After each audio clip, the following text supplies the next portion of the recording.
E dopo questo servizio la linea va in Veneto per notizie e aggiornamenti relativi all'Alto Adriatico.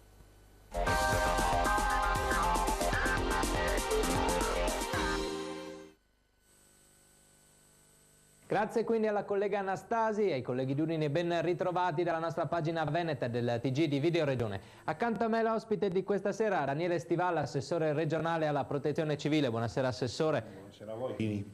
Assessore Stival, veniamo alla politica veneta, del Veneto orientale in particolare. Giornate di polemiche queste tra il sindaco di Portogruaro Bertoncello, vi ha tirato in causa come leghisti, come centrodestra, insomma, dicendo che anche a causa vostra i fondi qua non arrivano. Come risponderci? Ma io credo che il sindaco Bertoncello abbia le allucinazioni, perché se devo andare a vedere tutti i soldi che la regione del Veneto in particolare ha dato alla città di Portogruaro e la mettiamo a confronto nel pro capite anche con gli altri comuni del Veneto orientale, credo che non ci siano uguali.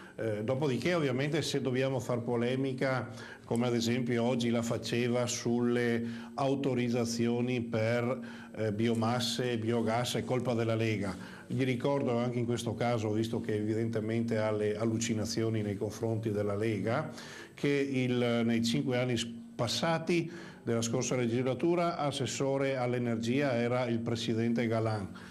In questa giunta adesso l'assessore Giorgetti PDL, io vedo che quando c'è da gratificare il PDL per i soldi che arrivano dalla regione è tutto merito del PDL, quando le cose non funzionano è colpa della Lega.